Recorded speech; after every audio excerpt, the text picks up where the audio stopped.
Orang biasa membaca bahasa yang teratur, yang stereotip. Bila saya menulis dalam bahasa yang terbalik, dan saya pekalkan kerana saya tak mau paksa, dah disleksia kan. Kita nak atur macam mana? Kerana pengstrukturan kita punya teknik berfikir itu berubah. Maka selama saya menulis, dan bila saya menulis berita, factual news pula tu. Saya menulis berita, berarti laporan saya ni orang dapat rasa berbeza, dan bila orang baca, dia bukan common word. Maka saya walaupun kebetulan, tapi saya cerita kat anak-anak, betul-betul boleh didik saya kebetulan kerana saya minat menulis dan saya minat membaca. Saya minat baca, saya tak kerti main kecil-kecil, saya tak kerti main Sahiba, saya tak kerti main Monopoly, saya tak kerti main dam, saya tak kerti main chess. Benda-benda yang memerlukan gambaran grafik saya tak boleh. Jadi pada waktu kecil, saya habiskan masa saya banyak dengan dunia kreatif di luar rumah sebab saya tak boleh indoor. Semua benda-benda indoor. Macam dikatakan kita gunakan sistem pendidikan, semua benda yang menggunakan sistem, anak tuan-tuan tak perform. Saya ni tak boleh indoor. Benda-benda yang budak main dekat indoor saya tak kerti, saya tengok je. Walaupun saya ada vocab yang bagus, saya boleh spelling yang bagus, tapi saya tak minat pada Scrabble sebab dia memerlukan attention. Saya ada attention deficit dengan hyperactive disorder. Saya nak hyper je dekat luar. Maka kebolehan sosial saya meningkat kerana bila kanak-kanak yang berusia 7-8 tahun ni bergaul dan bermain permainan 7-8 tahun, budak-budak 10-12 tahun bermain permainan 10-12 tahun, saya rasa benda tu tak sesuai untuk saya. Saya explore kelebihan bersosial. Kerana bersosial ni dia freedom, dia tak perlu sangat attention. Saya ada attention deficit dan hyperactive disorder. Saya guna hyperactive saya tu, menjadikan saya luas lah pergaulan saya. Orang buat wow, tukang wow buat wow, saya pergi duduk tengok dia buat wow. Saya tak kerti, tapi saya bergaul dan berbual dengan dia. Jadi pakcik ni buat wow, saya nak atur buluh wow, boleh kan saya kerti buat wow bulan ni, saya tak kerti. Saya hanya pergi kutip buluh, tolong dia jemur buluh, dia lurut buluh, semua saya tengok. Berarti pengetahuan saya tentang prinsip wow lebih tinggi walaupun saya tak kerti buat wow. Tapi saya belajar prinsip wow. Dan pergaulan saya dengan orang tua-tua yang buat wow ni menjadikan walaupun umur saya 12-13 tahun, pengetahuan saya tentang yang dimiliki oleh orang 50-60an tahun. Kerana orang yang ada hyperactive disorder, dia nak kena lalu benda-benda yang hype. Benda-benda yang hype. Okey, lepas tu orang pergi jadi nelayan. Saya nak dia nelayan sungai lah, pergi kutip jala ikan. Jadi satu kali saya panggil dia dekat JT. Saya duduk pumpung, saya panggil dia dekat JT. Dia sedang menjala. Saya kata boleh bawa tak? Nanti abang balik sini tak? Walaupun umur saya pada waktu tu 10 tahun, 11 tahun. Komunikasi saya yang sangat-sangat luas menjadikan saya boleh panggil kepada orang tu, bagi tahu. Dia kata bolehlah kalau nak tumpang. Nanti balik pakcik hantar. Saya naiklah tengok dia menjaring, dia apa, patah balik. Berarti semua pengalaman yang saya ukur balik. Dan kemudian saya menulis banyaklah dalam anekdot kenangan. Kenapa dia menjadi, saya tak katalah buku laris, anekdot kenangan, anekdot jalanan. Kenapa dia menjadi, tuan-tuan suka baca lah kalau tuan-tuan tanya. Mungkin tuan-tuan suka baca, ataupun tuan-tuan tak suka, tak apalah. Tapi dia adalah memori yang tak boleh dicatatkan oleh orang biasa, yang pada waktu tu mereka hanya melihatnya. Jadi banyakkan orang beli buku ni kerana dia melihat peristiwa tersebut, tapi dia tak berada. Macam hari ni saya naikkan status tentang bagaimana radio mendewasakan saya, menjadikan saya menghargai semua jenis muzik. Jadi ramai orang masuk, saya dah tahu dah orang akan komen nama Juruhebah tu, Juruhebah ni. Story hari ni risk tak besar sebab dia masih bagi laluan pada story semalam mengenai motivasi bukan budi. Tapi komen banyak, semua orang komen sebab saya create memory yang mana pada zaman orang tu ada, dia tak boleh ingat memory tu dengan baik kerana mereka berada dalam ruang yang sangat kecil. Jadi kita ni berada dalam ruang tu sebagai aktif, maka kita mengingatinya dalam sumber ingatan yang sangat besar. Tuan koleksi buku apa yang ada? Untuk yang saya ni banyaklah anekdot jalanan, anekdot kembara sepanjang saya mengembara sebagai wartawan ke zon perang, dan anekdot kenangan yang saya tulis banyak juga dalam keadaan saya sedang mengalami disleksia 5, sebab saya boleh menulis dengan baik dan boleh membaca pada usia 11 tahun. Okey, so saya jelaskan kepada tuan-tuan, jangan jadikan kita, dia masalah paling besar lah, kita tahu anak kita ADHD dah, kita dah cemas lah. Kita tak tahu kata dia normal je. Ada banyak budak normal pun dia hidup dalam kekurangan normal. Budak normal hidup dalam kekurangan normal, malas. Budak normal yang hidup dalam kekurangan normal, kuat tidur. Budak normal yang hidup dalam dunia normal, kuat makan. Budak normal yang hidup dalam dunia normal, tak dengar cakap. Banyak aja masalah dalam kanak-kanak normal. Tapi sebab kita dah letakkan dalam kepala kita, bila anak kita didiagnose oleh ADHD dan anak kita didiagnose oleh disleksia, kita jadi kemaruk puyuh lah, duduk terkelang kabut. Pasal apa jadi macam ni, siapa jadi macam ni. Anak normal pun banyak masalah dia. Anak normal, siapa yang pelihara anak normal ni, yang dia kata normal lah, kan terlampau normal pun banyak masalah dia. Boleh membaca, malas. Lepas tu boleh membaca, dalam malas, kuat tidur. Dalam kuat tidur, kuat makan. Jadi adalah semua anak kita ada sebenarnya proses tanggungjawab ayah membesarkannya. Tapi kerana kuat makan ni tak diperbincangkan sebagai masalah kesihatan, masalah ADHD tak disebut, dyslexia kan tak dibincangkan. Kemudian anak kita yang kuat tidur pun tak dibincangkan masalah dia, kerana dia tak jatuh di bawah kategori neuro. ADHD ni neuro. Jadi dyslexia neuro, kita jadi panik.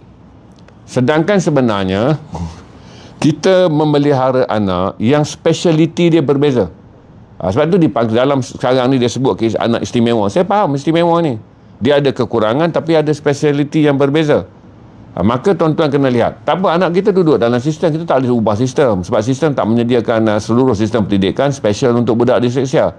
Sistem tak menyediakan seluruh sistem keseluruhan kepada semua orang yang ada ADHD. Baik, saya jelaskan kepada tuan-tuan. Satu perkara yang saya suka sampai sekarang, yang orang tua sampai mana pun dia tak akan suka, adalah melihat alam sekitar.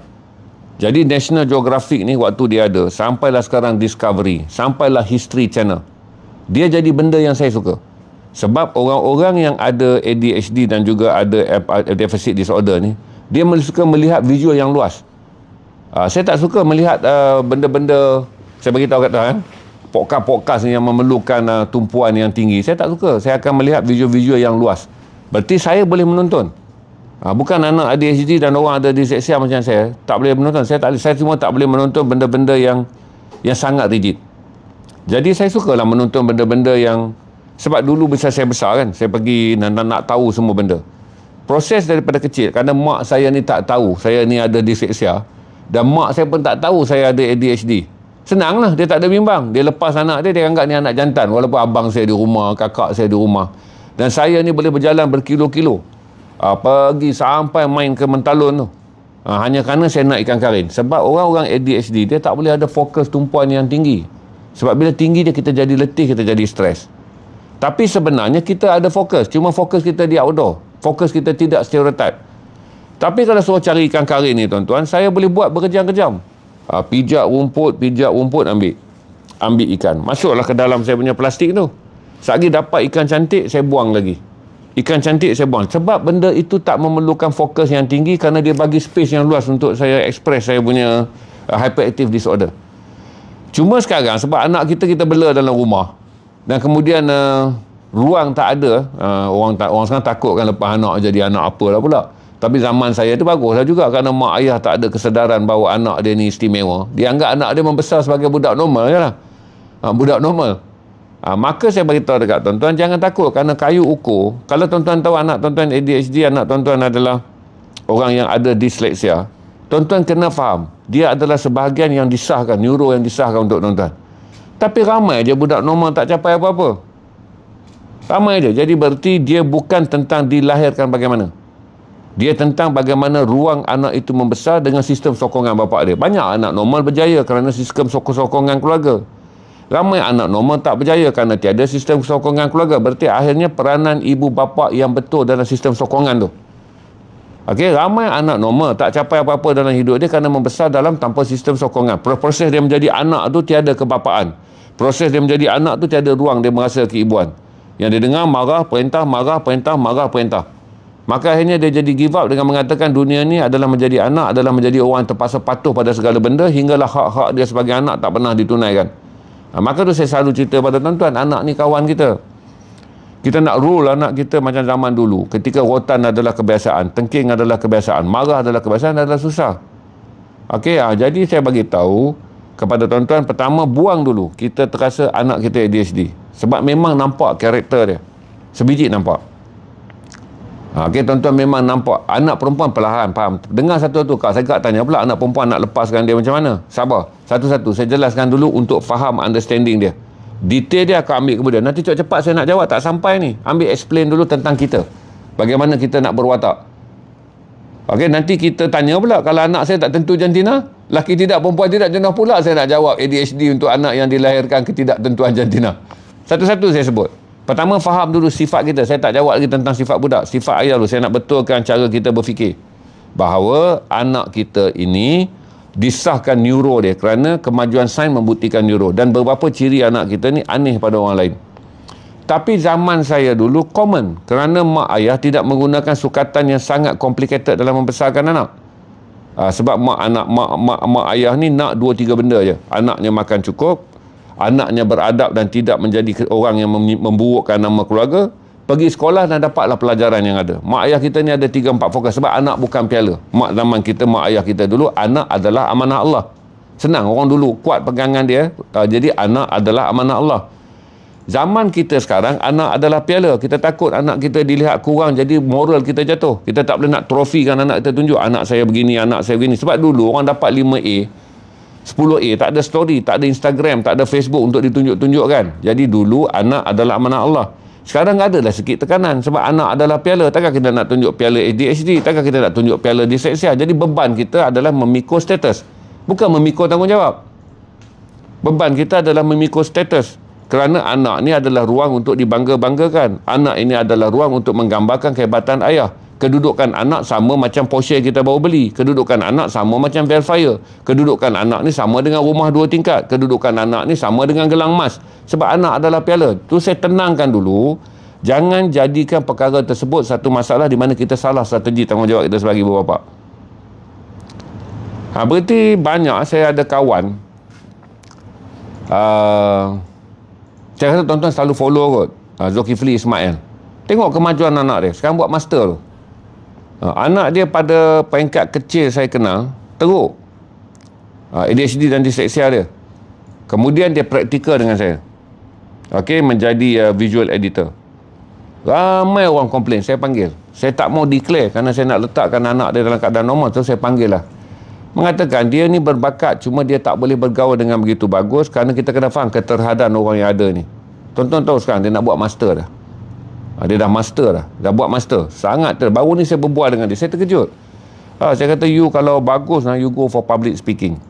Saya kata kat dia, you buat tutorial untuk atasi rasa rendah diri you buat tutorial pada youngsters yang muda pada you, how to manage visual, macam mana you buat video-video bapak you best, you buat pada youngsters tutorial. Jangan ambil any payment. Because tutorial ni hanyalah ruang yang kamu perlukan untuk fluent kamu punya percakapan. Dapat 3-4 student, it's not counting. It's not counted. Bukan itu tujuan. Tujuan dia banyak space lagi untuk bercakap. Sebab, oleh kerana dia tak begitu, kerana dia ada rasa rendah diri kan. Lepas tu dia ada rasa kurang. Dia berfikir dengan baik, tapi dia tak boleh selaraskan fikiran dia dengan tang. Zulkifli Ismail, kawan saya tu, yang Zulkifli Ismail selalu buat video cakap Kedah tu. Zulkifli Ismail pelakon. Betul kan? Zulkifli Ismail kan? Nak tengok page dia. Video dia semua anak dia buat. Jadi kerana Zul ni, dia jadikan anak dia kawan. Daripada remaja, dia bawa anak dia berjalan, sampailah anak dia dengan dia sampai sekarang. Jadi bila saya kenal anak dia, saya bincang dengan anak dia, saya kata, you can be a good speaker. Banyak benda yang ada, saya tak baca putih banyak benda yang ada dalam fikiran you. Cuma beza dia sekarang, orang nak reach out dia, kata you are somebody. Saya buat dengan dia sekejap, saya dah tahu dah dia adalah somebody. The point dia tengok sistem sosial, the point dia tengok gambar. Sebab dia sangat particular pada visual. Bila dia particular pada visual, saya ingat dia particular pada technical. Dia suka kamera, dia suka frame. Saya ingat technical, rupanya tidak. Dia particular pada visual kerana dia rakamkan tu dengan emosi dia. Dia fikir tentang gambar tu, dia fikir tentang makna gambar tu. Cuma dia tak boleh outstanding kerana dia tak boleh explain feeling visual dia tu. Jadi visual dia nampak cantik dan kemas dari segi teknikal. Tapi feeling pada visual tu, bila dia rakam ayah dia bercerita tentang bahasa-bahasa dan perkataan-perkataan yang hampir pupus, dia ada feeling tentang bahayanya bahasa ini akan hilang. Dia rasa sayang kalau bahasa ini hilang daripada penggunaan masyarakat. Dia buatlah video tu. Nampak dia buat video, dia sedang menolong ayahnya daripada segi teknikal. Sebab itu yang dia boleh express. Tapi jauh di dalam diri dia, dia ada cita-cita mengatakan kosakata Melayu ni jangan hilang. Pengambilan kata Inggeris yang dimelayukan, jangan sampai membunuh kata jati Melayu. Dan kata jati Melayu ni perlu dihidupkan. Maka dia committed buat. Cuma macam mana dia nak explain benda tu? Kerana dia jarang percaya bahawa itu bakat dia yang sebenar. Apa yang dia buat sebagai rakaman-rakaman tu hanyalah kerja teknikal yang dia mahir. Tapi substance, tujuan dia buat tu adalah kerana kecintaan dia untuk memelihara bahasa daripada pupus. Kerana dia rasa kolokil, bahasa kolokil ni mewakili sebahagian daripada karakter yang menunjukkan setiap zon Di dalam bahasa-bahasa yang ada ni mewakili ciri-ciri orang zon tersebut. Dalam konteks ni dia memelihara bahasa yang digunakan oleh orang-orang utara. Specifically orang Kedah. Untuk membolehkan dia express benda ni, dia memerlukan percakapan hari-hari. Jadi saya kata kat dia, ambillah pelajar 2-3 orang, ajar je. Yang paling penting you kena bercakap kerana special dia yang tak terungkapkan adalah perasaan dia terhadap bahasa. Yang orang nampak adalah kerja dia merakamkan proses bapak dia memelihara bahasa. Jadi anak kita ni bila kita lihat, kita kena faham bahawa salah satu daripada ciri-ciri yang menjadikan kita gagal memahami anak kita, sebab kita dah sign dah dia ADHD, kita dah sign dah dia sebagai orang ada disleksia. Maka sign tu menyebabkan kita anggap anak kita ni nothing. Anak kita ni beban untuk kita betulkan supaya dia jadi anak normal. Tak boleh, dia akan living with dyslexia, dia akan living with ADHD. Sebab tu saya ada tantrum, kepala angin pada hal-hal yang sensitif. Saya tak boleh buang, saya kena kawal je. Sebab bagi orang yang punya high focus macam saya, bila saya dah jadi tak begitu fokus pada benda lain, saya ada high focus dengan kerja saya. Sebab tu keketaraan dysleksia saya adalah kepada pergaulan sosial. Kalau tengok saya betul-betul ni, saya tak pandai bergaul dari segi sosial. Jumpa orang ni saya jadi aneh, jadi canggih, jadi canggung sampai sekarang. Berarti adalah ciri-ciri dysleksia yang relatif tu. Tapi saya okeylah, saya fokus pada kerja. Di dalam hidup saya tak perlu ada 7-8 cabang hidup. 2 cabang hidup je, kerja dan keluarga. Kerja dan keluarga. Kerana dalam proses saya ada dysleksia, saya terlatih untuk fokus pada benda yang saya minat je. Sebab untung dia mak ayah saya tak tahu saya dysleksia. Jadi bapak saya baca surat khabar, saya tunggu. Habis surat khabar saya ambil baca. Saya ambil baca. Sebab apa? Walaupun saya dysleksia, kenapa saya boleh tumpu pada membaca surat khabar? Kerana proses dia tu memenuhi saya punya hyper attention. Nak tahu benda-benda besar. Nak tahu benda apa. Dulu waktu saya umur 10 tahun, saya tak begitu fasih membaca. Tapi dengar radio, saya boleh hafal semua nama ahli politik. Jadi saya ilham. Yang saya selalu kata, jiran saya di Pumpung, saya tulis dalam buku ni kan, saya ilham dalam buku ni, dia kagum sebab saya boleh hafal menteri perumahan, saya boleh hafal menteri apa, saya tak boleh baca. Dia pun datang main dengan saya, Zainal, siapakah menteri ni, saya teka, siapakah menteri ni, saya teka, siapa jabat tu, umur saya begitu. Jadi saya jelaskan, oleh kerana kita kena faham, saya kena faham bagaimana kita nak uruskan anak kita tanpa label. Jangan label anak kita kita label. Sebab saya tak boleh menulis dengan baik, tapi tak bererti saya tak boleh berfungsi dengan baik. Saya pergi kerja, sara keluarga, tanggungjawab saya pada mak saya. Umur 10 tahun saya dah jadi ball picker tenis. Bawa balik duit bagi mak saya, tanya mak saya berapa balik saya dapat balik. Mak saya kata ini gaji hang RM1 2 kupang gini. Beli ni 2 kupang hang punya. Saya pun pergi kedai, beli keperluan harian keluarga saya. Saya melalui hidup yang lebih normal. Lebih normal pada yang lain yang normal. Abang saya boleh bekerja, tapi dia tak berani pergi approach orang dekat tempat gelangan tenis. Saya boleh pergi je. Sebab kita orang suka outdoor, hyperaktif ni. Saya kata saya nak jadi ball picker. Masa saya pergi tu tuan-tuan, tahun 1978-77 tu, kelab tenis di Raja Kedah, di Pumpung tu belum ada ball picker. Dan saya pun tak pernah tengok sukan tenis. Cuma saya tahulah bola tenis tu keluar, mesti dia nak pakai orang untuk kutip. Saya kutip dan saya tak tahu baling. Lepas tu dia orang ajar saya baling bola tenis, goleknya bila, sangkut dekat jaring bila nak lari, saya jadi ball picker. Maka saya jelaskan ada keistimewaan anak kita yang mana tuan-tuan tak boleh guna kayu ukur biasa. Ni saya selesai dulu bab point of view ayah, point of view ibu bapa. Anak tuan-tuan bukan cacat. Dia dilahirkan dengan satu benda yang mana personality dia tak fix in dalam sistem sosial yang diukur pada kanak-kanak normal yang ramai ni. Tapi saya jelas, ramai kanak-kanak normal statik. Dilahirkan normal lah dia. Jadilah orang normal. Dia tak ada apa pun speciality. Tapi dia tak ada autistik, dia tak ada ADHD, dia tak ada dysleksia, dia ada dia je. Maka janganlah panik. Itu saya selesai dulu bab point of view. Kemudian bab mengasuh. Anak kita akan ada banyak minat kerana ADHD kadang-kadang dia tak boleh tumpu kepada rangsangan. Rangsangan ni maksudnya orang ajar dia tak boleh. Dia tak boleh nak fokus pada orang ajar. Dia boleh hidup dalam zon kecil dia. Jadi rangsangan membaca dia apa? Dia suka komik. Dia suka komik. Untuk bolehkan dia suka komik, dia akan belajar membaca. Sebab dia nak baca apa dalam gambar komik tu. Kan komik kan, dia tengok komik. Tapi kita suruh dia baca buku sekolah, dia tak nak. Pasal dia rasa cikgu mengajar sakit kepala. Maka dia minatlah komik. Bila dia minat komik, dia nak tahu orang ni terbang dengan pedang ni, orang ni apalah komik tuan-tuan tengok. Maka dia akan berusaha kerana interest dia ada dekat situ. Sebab interest dia spek yang tak dibuat dalam interest orang awam. Dia tak dibuat oleh interest orang awam. Spek dia dibuat dalam interest dia. Ni saya bagi contoh. Lepas tu saya beritahu dekat tuan-tuan, dia minat pula melukis. Tak apalah, spek dia belum lagi sampai kepada dia nak belajar ABC apa semua, tapi dia suka melukis. Berarti spektrum untuk membolehkan dia terasa diri dia ada, belikan dia saja kertas lukisan. Dia melukis. Jadi dia habiskan masa dia melukis. Kalau dia jenis outdoor, tuan-tuan lagilah susah lah. Tuan-tuan besar di Kuala Lumpur dapat anak outdoor. Tuan-tuan dapat anak outdoor kan, nak macam mana nak cover dia hyper outdoor. Tuan-tuan kurung, tuan-tuan tengking, tuan-tuan marah, tuan-tuan terbayangkan kereta langgar aksiden, tuan-tuan bayangkan macam-macam. Sebenarnya dia sukakan outdoor kerana dia dilahirkan dalam keadaan hyperactive. ADA, attention deficit ni, dia selalu datang dengan hyperactive disorder. Berlarilah dia, stamina dia banyak. Mana mungkin dia letih dalam rumah kita, tuan-tuan? Mana mungkin dia letih dalam persekitaran dia? Maka kita nak letih dia menjadi letih yang positif daripada dia berlari dalam rumah tak tentu hala, sakit kepala tuan-tuan kan. Maka tuan-tuan kena membina hari yang istimewa untuk dia. Berarti saya jelaskan pada tuan-tuan, kena kenal dulu anak kita ni interest dia apa. Tuan-tuan kena invest lebih sikit lah. Nanti tuan-tuan kata, Tuan Haji, saya payahlah. Kalau tuan-tuan rasa interest anak tuan-tuan ni kepada burung, berarti tuan-tuan kena ambil 2 jam, 3 jam seminggu. Bersama dengan anak tuan-tuan, jalan dan melihat burung tu. Kemudian tuan-tuan bagi tahu kepada dia, boleh rakam je dengan kamera phone. Dan rakamlah dengan baik. Sebab dia minat, benda yang dia interest. Sambil berjalan tu dia rakamlah burung. Berarti dia rakam. Kita kata rakamlah dengan elok supaya nanti ayah boleh lihat rakaman tu dengan baik. Boleh kita bercerita di rumah. Maka anak tu pun ambil rakaman burung. Dia akan ada fokus untuk membaiki snap gambar dia dan video yang dia ambil, kerana burung tu dia nak rakam dengan betul. Sebab subjek tu dia minat. Jalan dalam kawasan yang luas ni menghilangkan hyper dia. Dan hyper dia berfokus. Kalau dia berlari dalam rumah, nanti hyper dia tak berfokus. Dia tak berfokus hyper dia.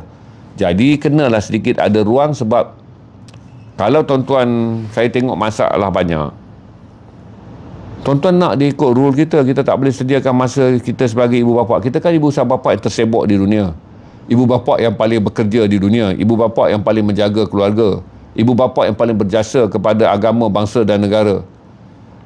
Burung apa terpulang lah, tak kala itu pun kau tanya Eddie 2020 oi. Aku cerita ni kau faham ke tidak, tak tahu.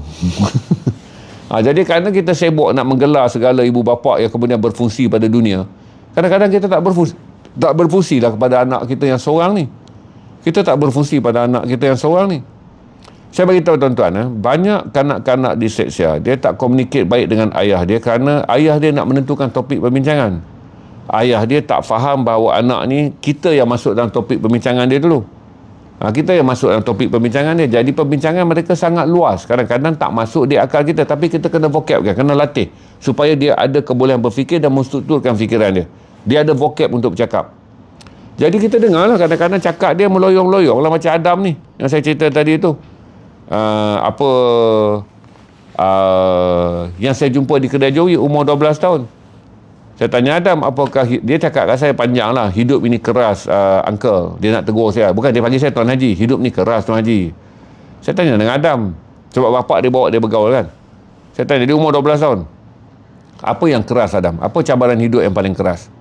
Dia kata bila kita masak Maggi kat dapur, bawa ke meja makan, lepas tu lupa ambil air. Dia kata bawa masak Maggi dekat dapur, sekejap saya kena betulkan dulu. Dia kata kita masak Maggi dekat dapur, bawa pergi meja depan, lepas tu lupa bawa air. Lepas tu kita patah balik pula, dia kata air kowe kita rosak. Terpaksalah buka air peti ais. Ambil peti ais apa semua air, datang dekat depan, dia kata Maggi dah kembang. Saya gelak berdekah-dekah. Berarti sense of humor dia. Saya tahu budak tu bukan sengaja, tapi dia memang ada sense of humor. Dia memang buat benda tu dalam disleksia dia, dalam ADHD dia, khas untuk entertain saya. Kerana dia faham saya daripada awal perbualan sedang bergembira dengan bergurau banyak benda dengan dia. Jadi saya kata kat Adam itu, dia kata bila datang Maggi dah kembang. Sebab Maggi tak seronok lah makan Maggi kembang ni. Maksudnya bagi dia, hidup ini keras. Hidup ini keras. Dia kata kerasnya apa? Bila pergi ke meja terlupa bawa air. Patah balik ke dapur, uruskan nak dapat air sejuk, sampai-sampai Maggi depan dah kembang. Saya kata Adam, kalau itulah Adam kata hidup yang paling keras. Hidup yang paling lembut apa? Dia kata bila phone kita tinggal 1%, kawan pinjamkan power bank. Berarti dia ada disleksia yang serius. Dan dia ada ADHD sebab sepanjang dia berbual dengan saya, dia sentiasa genjakkan badan dia. Sebab dia nak hyper tu. Tapi oleh kerana dia dah bertahun-tahun bapak dia bawa dia dalam pergaulan dengan orang dewasa, bagi membolehkan dia macam ni kalau dia bergaul sama buyer dia, mungkin dia dibuli ataupun dia terasa terasing. Bapak dia pula berada dalam industri, senang bawa anak dia letakkan dalam industri. Orang-orang dewasa macam saya, orang dewasa macam Joey ni accept. Ini orang istimewa, beri dia layanan istimewa. Jadi saya dengar je lah. Saya sampai tanya dengan dia. Bapak dia mungkin rasa janggal nak berkawan tentang perkahwinan. Saya tanya dengan dia, Adam agak-agak umur berapa nak kahwin? Tak nak lah. Dia kata tak nak, nanti kena kongsi duit, kena kongsi makan. Perempuan makan banyak, dia cakap. Oh, jadi Adam tak nak kahwin lagi. Susah, duit susah cari. Adam tak nak. Jadi saya faham, untuk membuka ruang dia berkembang dan dia berkembang, saya kena attack dia sebagai orang yang biasa, hinggalah dia perasan bahawa dia berbual dengan seorang macam saya. Dan dia pula kagum dengan saya. Bila saya jumpa ni Tuan Haji lah, duk cerita sumut ni. Tapi bila saya menunjukkan respon kata Adam, saya pergi sana 2 jam saya bual dengan dia, sebab saya nak elak daripada berbual dengan geng kawan-kawan saya yang cerita seluar jin lah, saiz jin tebal kain lah, itulah inilah, pengasas jin tu, pengasas jin ni. Saya pening kepala. Saya tak larat. Saya pergi duduk bual dengan dia. Dan bila dia ada sebelah saya, selamat. Sebab orang lain tak gemar berbual tu. Dan orang tengok saya berbual dengan dia benda serius, macam sedang mengubah dunia. Dua lelaki sedang berbincang macam mana dunia ni nak diubah. Ataupun 2 lelaki sedang berbincang nak mencipta alat timbang untuk sukat berat bumi. Saya buat lah dengan dia. Dan saya dapat banyak pengetahuan, tuan-tuan. Bukan saya berkorban untuk dia, dia juga berkorban untuk saya. Sebab dunia yang dia miliki adalah dunia yang berada di luar daripada kotak imajinasi. Sebagai orang kreatif, saya tak selalu dapat ruang berimajinasi. Saya ni orang kreatif. Orang yang membangunkan storytelling, orang yang suka melihat bagaimana benda-benda fakta. Saya boleh memberikan ruang kepada tuan-tuan menikmatinya dengan rasa terhibur. Ataupun tuan-tuan menikmatinya dengan rasa diceritakan dengan kosakata yang indah, diceritakan dengan penyusunan turut cerita yang sangat menarik. Saya duduk dengar, sebab dia membuka kembali ruang kreatif saya yang saya tak boleh hidup dengan semua orang, tuan-tuan. Saya tak semua orang boleh hidup dan memenuhi saya punya disleksia yang sangat ekstrim kepada benda-benda yang menggerakkan fikiran kreatif. Benda-benda bila kena dekat sini, dia jentik saya punya hati. Dia datang 2 sekali. Dia sentuh kita punya daya fikir bergerak ke depan, dia sentuh perasaan kita untuk merasakan apa yang sebenarnya sedang kita fikirkan. Jadi saya pergi buat, saya tak ada masalah buat dengan Selamat Asrin, saya tak ada masalah buat dengan siapa-siapa pun. Kerana mereka menghidupkan ruang minda saya yang saya tak boleh kutip daripada kawan-kawan saya yang normal ni. Kalau duduk dengan orang normal ni, tuan-tuan, dia duduk cerita benda yang sama. Beli seluar ni mahal, kain tak berbaloi, beli kereta ni maintenance enjin payah. Yang saya kata, beli ke belum? Belum, tak payah fikirlah. Dah beli ke? Dah beli, tanggunglah sebab dulu kau beli. Senang je. Dan hidup saya, benda-benda yang menjadi complicated pada orang normal adalah normal. Sekarang kau dah beli kan? Dah beli pakai. Kau dah pakai belum? Dah pakai beli. Kau dah beli. Tak ada cerita lagi apa. Jadi kalau waktu itu je kereta, rumah, beli rumah nak reno apa semua kan. Saya kata beli nak reno, cerita dengan bini. Kalau saya cakap kasar lah, cerita dengan saya buat apa? Aku bukan dapat bilik pun kat rumah kau. Dan kau nak reno pun, aku bukan kontraktor rumah. Kecuali kau datang nak berbangga-bangga tentang rumah kau yang sedang nak renovation. Lepas tu kau nak cerita pula, saya kalau dah BM saya ni bang, nak pakai lampu apa yang paling cantik. Kau dah beli dah belum? Kalau kau dah beli, kau tukar sendiri lampu, tak payah cerita. Sebenarnya kau bukan nak pandangan aku pun, kau nak aku tahu je kau bawa BM, kau bawa Mercedes. Jadi saya dah diletihkan. Letih yang teruk berbual dengan orang normal ni. Maka bila saya berbual dengan orang yang datang dalam dunia disleksia, dia buka lah saya pada minda baru. Hal-hal yang tak tercakup dalam fikiran saya. Maka anak kita ni istimewa. Cuma kita dah pergi label dah. Label dia dengan ketakutan. Sebab anak kita doktor diagnose disleksia. Anak kita doktor dah diagnose dengan ADHD. Tak ada apa, tuan-tuan. Dia adalah, kita tak boleh menjadi ibu bapa yang biasa kepada anak yang dilahirkan luar biasa. Kita tak boleh menjadi biasa kepada anak yang dilahirkan dalam keadaan sedikit istimewa. Jadi yang penting, tadi saya kata 2 pembetulan. Yang kedua, yang terbaik untuk anak kita adalah apa? Dia duduk je dalam sistem. Dia pergi dalam sistem. Dia akan kerja dalam sistem. Dia akan sekolah dalam sistem. Tapi ada ruang untuk membangunkan personality dia, kita kena bagi. Jadi saya dulu saya fikir adalah mak dan ayah saya tidak membantu. Tapi mereka membebaskan saya tanpa menyedap, tanpa apa, macam ni lah. Mak dan ayah saya tak boleh bantu. Orang dulu dia tak banyak pengetahuan. Tapi satu yang saya berterima kasih, abang saya orang yang tinggal di rumah, kakak-kakak saya semua homie. Saya seorang je anak yang tak tahu tempat. Saya kalau jalan ni, tuan-tuan, Sedar-sedar saya dah sampai Mentalun tau. Pumpung sampai Mentalun ni budak umur 9 tahun tak berjalan. Saya kenal orang sampai Mentalun tu, sebab tu dalam cerita-cerita yang saya update tu tuan-tuan. Saya berjalan jauh untuk satu budak main dalam kampung je. Saya pergi sampai ke rest house. Kerja kutip ladang kuda. Kan ladang kuda orang buang, saya kutip. Kutip-kutip saya kumpul dekat tepi. Pak Awang padang kuda sampai naik heran. Tak ada budak datang. Tapi hari-hari saya boleh buat itu. Saya rasa seronok. Sebab saya kena jalan dekat kawasan padang kuda yang luas. Tempat dia orang letak kandang kuda tu. Depan rumah saya tu. Race course untuk diraja tu. Saya kutip dia besi ladang kuda tu. Kalau orang tengok, memang dia ni autistik ni. Dia suka kumpul besi. Lama-lama Pak Awang tu suka. Sebab besi-besi yang selama ni terbiar. Dia kumpul tepi. Dia boleh jual timbang kilo. Pasal besi ladang kuda yang terbuang tu tak dipakai balik. Saya kumpul. Lama-lama dia kata besi ni boleh jual timbang kilo. Masa tu tak panggil timbang kilo, boleh jual timbang kati. Lama-lama saya menjadi hubungan baik dengan dia. Sebab selalu dia pun rasa macam, bila saya datang, saya akan tanya banyak benda yang dia nak kena explain. Pasal itu, pasal ini, kuda ni pasal apa. Pernah menang tak kuda ni Pak Wang? Pernah kalah tak kuda ni? Kita ada Pak Wang Kepiah dan Pak Wang Kuda. Saya berjalan lagi sampai pergi ke Jalan Fajar. Siapa yang tinggal di Kedah ni, untuk budak yang cross daripada Pumpung, lalu kelab Lumba Kuda, keluar balik ke Taman Fajar. Saya pergi sampai ke Taman Fajar. Kawan saya ni budak dia homie, dia ada game. Dia ada game. Tapi saya suka pergi kawasan rumah dia, sebab rumah dia banyak jambu. Saya tolong petikkan untuk mak dia. Jambu air kan banyak. Dan buah jambu ni luruh aja. Saya selalu naik, saya minta dekat mak dia plastik. Dia ni kawan sekolah saya.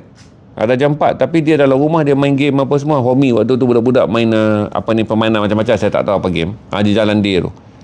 Saya tolonglah kutip. Sebab proses untuk budak hyperaktif ni, dia nak terurus ke tidak. Nanti kalau saya duduk di rumah, saya menyusahkan mak saya. Kalaulah waktu tu mak saya sedar saya dyslexia. Dan kalaulah waktu tu saya sedar saya ada hyperactive disorder. Saya pun kutip buah jambu. Jadi mak dia kadang-kadang pesan dekat dia. Pesan dekat anak dia yang normal tapi asyik main game. Suruh hari Jumaat petang saya datang rumah dia, tolong kutip buah tu. Sebab mak dia nak buat cicah. Potong buah tu, mak dia buatlah korojak. Saya pun pergilah. Jadi lama-lama bila saya ingat, hidup yang membina dan juga kemudiannya menjadikan saya progres sampai sekarang, walaupun saya kekal dengan dyslexia. Saya tak boleh baca. Saya beritahu tuan-tuan, saya tak boleh baca Waze. Waze kata kanan, saya akan corner kiri. Jadi bawa kereta ni satu gelak. Kadang-kadang dulu saya tempered. Saya tak pernah bawa. Kalau saya boleh pergi, saya bawa kereta, saya boleh jumpa tol Jalan Duta untuk balik Kedah. Sama ada dengan bantuan Waze atau bantuan signboard. Sampai dekat tol bangga gila tuan-tuan. Pertama kali saya boleh bawa daripada Permaisuri ni pergi tol Jalan Duta. Nak keluar balik ke Kedah. Okey, kalaulah tempat tu tempat baru, saya boleh bawa dan kemudian saya tahu kereta ni DBP Central Market je. Dewan Bahasa, Rumah Pena, Central Market. Dewan Bahasa, Rumah Pena, Central Market. Upgrade sikit boleh sampai Campbell. Kalau orang boleh kata saya boleh pergi makan di Kampung Baru dengan ikut laluan daripada Jalan Tun Razak, kira-kira tak ada. Saya ikut laluan lama. Sini naik Lok Yu pergi ke dataran. Lepas tu dataran kalau dah tutup, pusing ke atas, turun dekat Bank Rakyat, corner balik, masuk kot belakang bangunan masuk terus ikut DBKL dia tu, DBKL Menara 2 tu, corner kiri. Itu je saya tahu. Lain daripada tu saya tak tahu tentang Kuala Lumpur. Saya selalu bila naik kereta dengan orang, kalau korang buang kat aku sini menangis ni, aku tak tahu jalan balik. Saya tak tahu Sungai Besi, saya tak tahu apa. Sungai Besi belakang ni aja. Nak pergi TBS, saya tak tahu. TBS belakang ni aja. Kalau buka Waze pun saya akan sesat. Berarti ada kecacatan kekal. Tapi takkanlah nak menangis kerana saya tak boleh baca Waze. Takkan nak menangis kalau saya tak boleh. Saya duduk sini, saya duduk di Permaisuri Ceras. Takkan tak boleh menangis. Takkan kita nak menangis dalam dunia ni banyak benda pun orang normal tak boleh capai. Diam je lah bab tu, kelemahan kita. Tapi tak adalah hari yang kemudiannya saya nak menangis dengan memikirkan pula saya ada kerajinan yang jarang orang normal boleh ada, sebab saya ada hyperactive disorder, di mana bila kita nak buat satu benda je, kita akan buat bersungguh-sungguh. Saya ada hyperactive disorder yang sentiasa menghidupkan adrenalin kita. Kalau kita fokus benda tu, lagi tak selesai, lagi tak apa. Bila dengan fokus yang banyak, saya ada banyak brain energy. Di mana walaupun badan saya boleh carry 70, brain saya boleh carry 80. Jadi badan saya follow saya punya brain. Jadi saya tak fikir kata saya pun tak boleh baca juga. Saya tak tahu saya disorder. Kalau tak boleh baca tu ada ADHD lah, attention deficit. Kita tak boleh belajar kerana kita ada attention deficit ni. Mesti kemerosotan tumpuan. Dia bermula kemerosotan tumpuan. Kerana dia tak boleh tumpu, maka datanglah hyperactive disorder. Dia tak boleh tumpu. Jadi dia nak kena bergerak je, dia tumpuan tak ada. Jadi ADHD ni bukan dua penyakit. Satu penyakit je, hilang tumpuan jadi hyper. Jadi hilang tumpuan ni kerana dia tak boleh tumpu satu benda, dia jadi hyper. Jadi jangan bukan ada dua penyakit. Maka itu saya jelas pada tuan-tuan, jangan rasa kelang kabut. Dan tuan-tuan menjadi kelang kabut sekarang adalah tuan-tuan mengukur anak tuan-tuan dengan kaedah yang orang lain ukur. Jiran tuan-tuan pergi sekolah, cikgu komplain tentang anak kita. Maka saya bagi tahu pada tuan-tuan bahawa berilah ruang. Dan tuan-tuan kena faham minat anak tuan-tuan ketika dia dilahirkan dalam dunia di mana dia tak boleh menumpukan sesuatu pada orang normal. Jadi okey je lah, saya kata tak ada isu. Kalau anak tuan-tuan, pastilah tuan-tuan, mana mungkinlah Tuhan jadikan satu benda beban kecuali manusia menganggapnya beban. Banyak benda yang menjadi beban kepada setengah orang adalah pintu rezeki bagi orang yang lain. Beban bagi orang biasa, pintu rezeki yang besar bagi orang yang rajin. Senang je. Kata Jack Ma, perniagaan yang paling bagus adalah yang menjadi masalah manusia yang paling besar. Kalau masalah manusia komunikasi, maka perniagaan yang paling bagus adalah realistik dengan komunikasi. Kalau keperluan manusia pada waktu itu adalah menyuraikan permasalahan mereka dengan adanya perisian yang boleh menyuraikan masalah mereka, buatlah perisian yang menyuraikan masalah mereka. Macam mana Haji boleh terlintas sukat berat bumi? Itu jenaka sebenarnya. Jenaka dulu. Kalau kawan saya terlampau pandai, kawan-kawan cakap pandai ni, ni dia, kami panggil dia orang ni ahli sukat berat bumi. Maksudnya adalah kawan-kawan kita datang cerita itu, ini, saya menyindir lah, sama-sama kawan lah. Jenuh kita datang dah ahli sukat berat bumi. Maksudnya orang-orang yang suka bercerita benda-benda yang sampai tak masuk akal ataupun bijak, dia tak boleh bawa manfaat pada kita. Sebab kita kawan dengan saintis nak ukur berat bumi, tak ada manfaat pada kita. Berapa nak bagi ukur berat bumi yang sebenarnya adalah untuk mengisi kehidupan atas muka bumi pun kau tak boleh nak selesai kan. Gagap tak ada. Saya masa kecil gagap tak ada. Masa kecil yang saya ada adalah suka bertanya hingga orang rimas. Sekarang saya kena badiklah karma. Tuan-tuan suka tanya saya naik rimas. Saya terfikirlah dulu kecil aku macam ni lah kot. Aku masuk je media sosial barulah dapat soalan-soalan yang orang dah maghrib dia tanya tentang subuh berapa rakaat. Orang dah pergi sampai ke Zuhur, dia baru kita tanya dekat kita. Maka saya jelaskan pada tuan-tuan, tak ada apa. Betul lah saya dah jawab. Berarti tiada proses untuk mengubat orang disleksia tetapi memajukan mereka. Kenapa orang-orang disleksia ni tak maju? Berpunca daripada ibu ayah menganggap mereka ada anak yang neuro problem. Dia anggap dia neuro problem. Dia bukan tentang neuro problem. Dia adalah tentang mencapai ruang yang paling sesuai untuk anak tu. Okey? Sama-sama. Membantu tak jawapan saya? Kalau kata membantu, jawablah sikit supaya saya boleh faham. Dalam ramai dengar ni, ramai kata membantu atau tidak. Isteri saya tahu tak ketaan saya sebelum kahwin? Aku bukan mental macam Selamat tu. Bukan macam Selamat tu. Aku bukan macam Selamat Asrin tu. Jumpa sangat menakutkan. Korang ni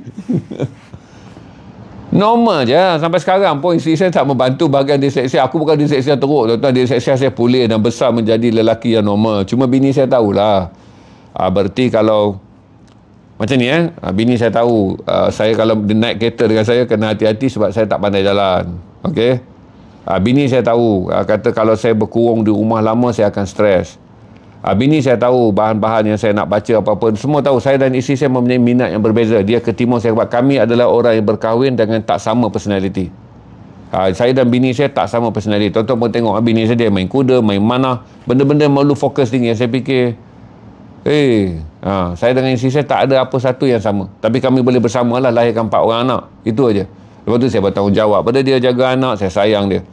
Berarti boleh isteri saya cakap, isteri saya tak apa, dia normal. Jadi saya bagi tahu kata saya dan isteri saya orang yang tak ada langsung persamaan apa-apa dalam hidup. Kalau isteri saya cerita 5 minit saya dah bosan. Kalau saya cerita isteri saya 5 minit dah bosan. Kalau cerita lagi panjang kami bertekak. Isteri saya kalau nak keluar apa-apa, alhamdulillah dia tak ajak saya. Bini isteri saya pula kalau dia nampak saya dah prepare dengan anak-anak saya nak pergi mancing, dia buat sibuk benda lain. Kucing dia tak sihat lah apa, takut dia diajak sekali. Jadi berbeza tapi bahagia, okey ya. Dia adalah wanita yang paling saya cintai. Saya rasa saya pun lelaki yang paling dia cintai. Kami hanya boleh bersama untuk dapatkan 4 anak je dan membesar 4 anak kami. Tapi tak ada masalah. Tak ada masalah.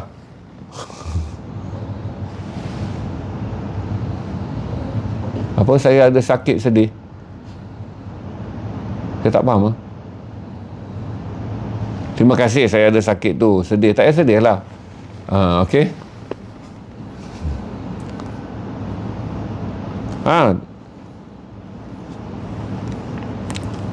Tak ada, saya tak fikir kami ada apa-apa persamaan. Saya sangat berharap lah kalau dia nak keluar pergi mana-mana, dia pergi seorang. Dia pun sangat berharap. Tapi hubungan tu menjadi begitu bagus dan hebat adalah kerana trusted value lah, trust value. Sangat ada trust value. Dan lepas tu saya pun, kerana saya tahu beberapa pandangan saya terhadap rumah, dekorasi rumah, pandangan-pandangan saya terhadap membesarkan anak ni adalah secondary, maka saya serah lah. Isteri saya adalah orang yang premier lah. Dia berkuasa penuh ke atas rumah. Nak buat rumah hari ni, cat rumah baru apa, saya sediakan duit je lah. Membesarkan anak, kerana anak-anak saya normal, dia besarkan lah. Jadi trusted value je lah yang ada. Saya ni jadi secondary dalam semua hal yang dia patut menjadi kontrol. Saya ni cari duit, menjalankan tanggungjawab sebagai suami, pastikan segala keperluan rumah dipenuhi. Macam mana keperluan tu nak dihabiskan, itu tanggungjawab isteri saya lah. Saya tukang cari je, dia tukang habiskan. Itulah peranan yang menjadikan rumah tangga bahagia. Sebab dunia macam tu, lelaki dilahir dengan 1000 tangan, mencari dan memberi. Okey, wanita juga dilahirkan dengan 1000 tangan, iaitu menghabiskan. Okey.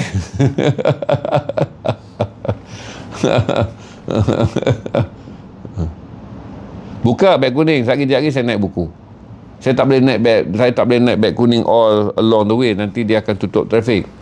Ni kan sesi ni adalah sesi sharing. Kalau naik beg kuning, saya cakap benda lain, saya kena penalti. Kalau naik beg kuning dia, jual buku kena fokus buku je. Sekejap lagi saya naik beg kuning. Sebab beg kuning ni ada disiplin dia. Bila naik beg kuning, AI-nya bertukar. Dia pergi kepada business AI punya ni, dia algoritma. Kalau saya cakap benda yang di luar daripada dia baca dalam semua bahan jualan saya tu, dia akan naik satu color hitam warning, mengatakan saya bercakap benda yang tiada related dengan perniagaan saya. Ini dipanggil sebagai content, live content. Saya boleh cakap apa saja. Sakit cakap panik tu dipanggil sebagai panic disorder. Panic disorder.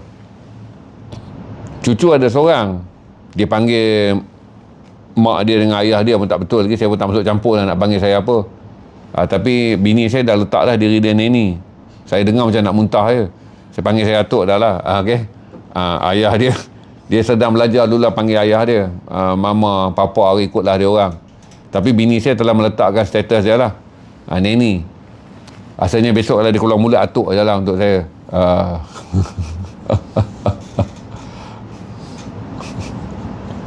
Panggil atuk dah lah. Anak saya pun panggil isteri saya ibu, panggil saya ayah. Cuma tak tahulah, perempuan mempunyai perlawanan, dan wanita menganggap usia itu peperangan. Okay? Lelaki menganggap usia itu konflik. Ada juga kelemahan kita, tapi kita anggap usia ni konflik je. Wanita menganggap usia itu peperangan lagi dahsyat. Jadi biarlah dia nak berbuah neni ke apa kan. Kita panggil atuk je lah, walaupun kita ada konflik lah sikit. Tapi tak apalah, kita sidai lah baju cantik-cantik, rambut potong ikut gaya sikit, kan. Lepas tu jagalah kekemasan dan keterampilan supaya konflik merasa tua tu dapat diselesaikan dengan kadar berpatutan. Tapi wanita ni, umur adalah peperangan. Itu macam-macam tu. Botok-botok semua datang, tarik ke apa ni, make up jadi berjam. Saya kata dulu dating masa anak dara, make up 15 minit je. Sekarang dah tua, satu-satu lelaki yang akan bersama dengan dia sampai bila-bila, saya make upnya jadi lama. Wanita dan peperangan waktu ni. Kita ni lelaki dan konflik waktu ya. Grandpa bunyi macam, bukan kata buruk, bunyi macam lucah. Panggil cucu, panggil grandpa, bunyi ni macam buruk, bunyi macam kelucahan bahasa. Oh iya ke? Nani dalam bahasa Pakistan nenek, mungkin lah kot. Betul Nani tak apalah. Bukan bahan semua, saya rasa macam tu. Dada apa semua. Aku Melayu tulen. Bini aku tak apalah, dia Pakistan, dia ada darah Pakistan. Saya Melayu tulen. Panggil atuk dah lah. Ada persoalan ke tak?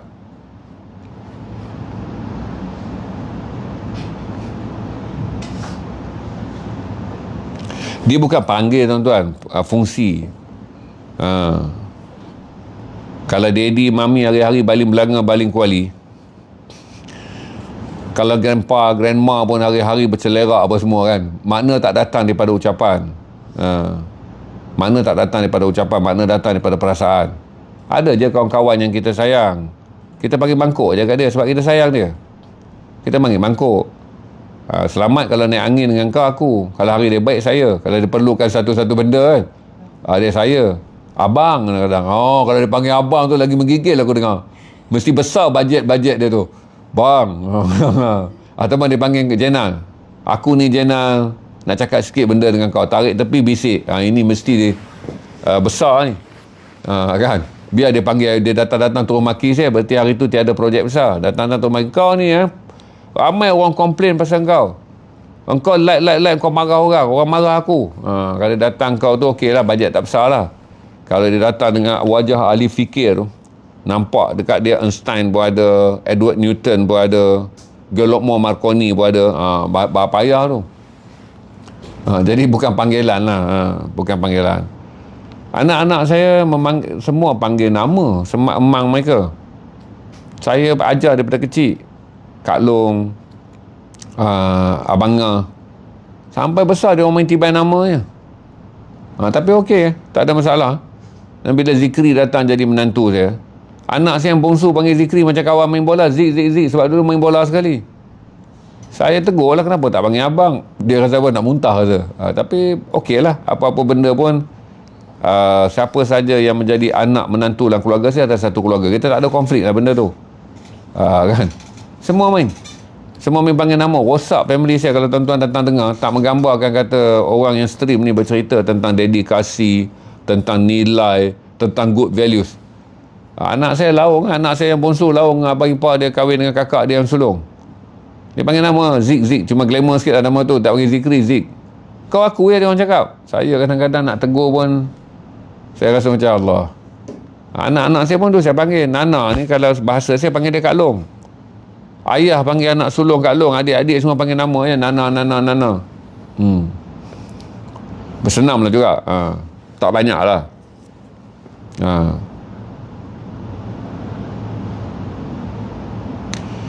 Saya taklah jaga kesihatan banyak dari segi orientasi healthy life, tapi saya jaga healthy food lah. Saya memang sangat jaga makanan tu. Saya boleh advise pada tuan-tuan, saya sangat jaga makanan. Lepas tu saya jaga perkara-perkara yang tak diperlukan oleh badan. Dengar satu makanan lah. Saya ni makan yang paling saya favourite, nasi, telur dadah goreng, kicap, cili api 2 biji. Itu yang paling. Saya dah tak mokok dah. 2019 saya berhenti mokok. Dengar dulu satu-satu. Tuan-tuan tanya macam interview saya one by one. Ni kan ramai dalam ni. 5,200 orang. Naik 5,200 soalan. Saya ambil teh. Okey, saya beritahu. Pertama, ambil dulu konsep dia. Konsep dia, saya tidaklah kata sihat sangat. Tapi saya jaga yang first, physical dulu. Ingat makan. Jadi saya balik kepada ruji lah. Rujinya tu saya memang meletakkan diri saya, kebergantungan saya pada nasi. Dan nasi ni ada keburukan, dia adalah lauk. Nasi, kita makan nasi. Keburukan nasi ni adalah lauk dia. Kita nak kena jaga lah. Sebab kita ambil kari, kita ambil apa, kita ambil daging, kita ambil. Nasi ni okey. Telur, saya ambil telur goreng dadah biasa lah. Lepas tu kicap, saya makan dengan cili api lah. Kerana itu kebiasaan. Baik, itu saya tebak makan. Dan saya tak ambil makanan pewarna. Benda yang berasaskan warna saya tak ambil. Sebab saya ada fobia. Sebab tu bila orang kata nasi kerabu, dia datang daripada daun nasi kerabu datang daripada daun apa yang sedap tu? Bunga telang. Tapi sebab dia colour biru, saya takut nak makan. Sebab semua warna je saya takut. Saya tak makan kek colour-colour. Saya tak makan pewarna. Tu bab kecil lah. Okey, baik yang paling besar sekali adalah bab kesihatan mental ni. Berarti saya tak habiskan banyak waktu di luar yang mana dia boleh menjenuhkan badan. Satu, kita duduk kedai kopi kan, kita akan terlibat dengan minuman yang bersambung-sambung. Lepas tu kita duduk di kedai kopi kan, kita akan rajin bercakap dan menjadi perokok yang aktif. Lepas tu bila kita duduk di kedai kopi sampai lewat malam, tidur lewat malam di studio lain dengan tidur lewat malam kerana outdoor ni badan kita ada pressure terhadap persekitaran. Brisk walk kalau saya keluar, dengar dulu saya cerita. Ya Allah, saya duduk sebut, saya cerita, tuan-tuan tanya. Jadi saya nak kena jawab, dengar dulu saya cerita, nanti sampailah ke peringkat saya tanya. Saya tak ada kehidupan fizikal yang sihat. Cuma saya kawal kerosakan-kerosakan yang tak perlu je. Jadi saya tak ada pergi kedai kopi. Banyak kali saya ulang. Bila tuan-tuan pergi kedai kopi, tuan-tuan akan terlibat apa? Terlibat dengan makan dan minum. Lepas tuan-tuan makan dan minum, tuan-tuan akan jadi behavior unconscious. Ada habit bawah sedar. Tuan-tuan ambil lah mi goreng. Lepas tu tuan-tuan minum tambah. Satu lah kesihatan tak sihat. Lepas tu tuan-tuan dah ada lagi sebab dah hidup dalam bad habit. Bad habit ni gosip apa tu semua bad habit. Dia datang sekali dengan semua bad behavior. Bad habit, dia akan datang dengan bad behavior. Okey, baik tuan-tuan. Lepas tu tuan-tuan akan mendedahkan hidup tuan-tuan dalam banyak pergaulan yang kadang-kadang dia menjejaskan kestabilan emosi. Bila kita berusia, kita pergilah saya sekali bual tak ada masalah, tapi kalau selalu ni dia adalah keterjasan emosi. Komitmen kita di meja kopi itu mencetuskan pelbagai keterbukaan berkawan, dan kawan ni pun macam ubat, lebih overdose. Kawan ni macam painkiller, lama-lama boleh sakit buah pinggang. Berarti kawan ni pun kena jaga, sebab kawan ni macam ubat, ada waktu dia berperlu. Kalau lebih ubat tuan-tuan overdose. Kawan macam painkiller, dia bolehlah redakan juga, tapi lama kelamaan painkiller ni rosakkan buah pinggang. Kena hati-hati. Bukanlah saya kata anti kawan, tapi saya kata janganlah taksub sangat. Betul, janganlah taksub sangat. Maka saya jelaskan pada tuan-tuan, salah satu saya jaga kesihatan mental saya ni, saya hanya dirumitkan oleh bahan-bahan yang berkaitan dengan fokus saya je, iaitu nak stream ni. Itu je rumit yang saya boleh tanggung. Saya boleh tak boleh tanggung nak rumit yang lain. Dan saya hanya kena memikir rumit luar strip ni nak stablekan perniagaan ni. Saya macam boleh fikir rumit tu aja. Nak ambil jeruk, lepas tu nak ambil ini, orang ni nak hantar tu, deal lah kurma tak boleh selesai lagi. Malam ni nak buka traffic untuk 2 live. Hasil berapa saya kena capai. Cukup lah. Itu dah rumit dah untuk saya. Jadi saya pilih kerumitan-kerumitan yang perlu supaya result dia jadi factual. Jadi saya taklah menjadi emotif non-factual. Kalau saya beremosi pun lah, nak kena kerja kuat apa semua, saya pergi kepada result yang factual. Dia ada ending result. Betul saya katakan, orang kalau ada matlamat yang jelas, hidup ni tak struggle. Sebab dia dah ada matlamat yang jelas. Maka dia buat apa pun, dia kata itu bukan struggle. Sebab dia kata, sebab benda tu jadi matlamat kan, tak struggle lah. Tuan-tuan ada matlamat menjadi ayah yang baik. Pernah tuan-tuan mungut bahawa membesarkan anak-anak satu benda yang rumit? Tak ada. Tuan-tuan cintakan isteri kan, sayangkan isteri tuan-tuan. Tuan-tuan keluar duit, tuan-tuan ada RM15. Lepas tu tuan-tuan tahu isteri tuan-tuan suka popiah, tuan-tuan beli 5 popiah RM10. Dia tak struggle. Sebab automatik, sebab matlamat tu dah ada dalam kepala, inilah wanita yang aku cintai. Tuan-tuan ada suami kan, lepas tu suami tuan-tuan dia balik lewat ke apa semua, tuan-tuan kena hidangkan dia makanan. Lepas tu tuan-tuan rasa makan nasi sejuk, segan laki aku. Kerana cinta kan, tuan-tuan panaskan nasi, tuan-tuan goreng telur yang baru, tuan-tuan teman suami tuan-tuan makan. Berarti kalau dah ada matlamat dia, 2 pagi pun isteri ni tunggu kan, tunggu dengan mata tertutup buka, tertutup terbuka, tapi kerana mencintai suami, itu bukan struggle. Dia samalah dengan hidup. Kalau kerjaya tu kita buat, kita dah ada fokus, dia bukan struggle. Baik, bagaimana kesihatan terjejas? Kesihatan yang paling terjejas adalah mental. Kerana kita buat banyak benda kita struggle. Kita pergi brisk walk ke, kita exercise ke, kita dapat good life pun, tapi environment mental kita tak seronok, environment emosi kita tak seronok, habis semua. Kayu basikal tertekan dengan perlumbaan nak tayang basikal siapa paling mahal, kayu sikit je. Nak gambarkan hidup sihat kepada orang, hidup tu sendiri dah tak sihat. Maka saya jelaskan pada tuan-tuan, kesihatan yang paling tuan-tuan kena jaga adalah, benarkah tuan-tuan berada dalam hidup yang sihat? Yang tuan-tuan takrifkan kesihatan tu pada diri tuan-tuan sendiri, bukan takrif kerana nak orang nampak, ataupun takrif bahawa gaya hidup sihat untuk dipamerkan pada orang lain. Jadi bila tuan-tuan tanya jogging, tanya apa tu, saya masih beranggapan lah bahawa sains membuktikan lah hubungan suami isteri ni bersamaan dengan 2 km lari. Hubungan suami isteri bersamaan dengan 2 km sehari. Jadi adalah gaya sihat untuk suami yang ada. Tapi yang paling teruk adalah kalau kita ada, saya belum makan.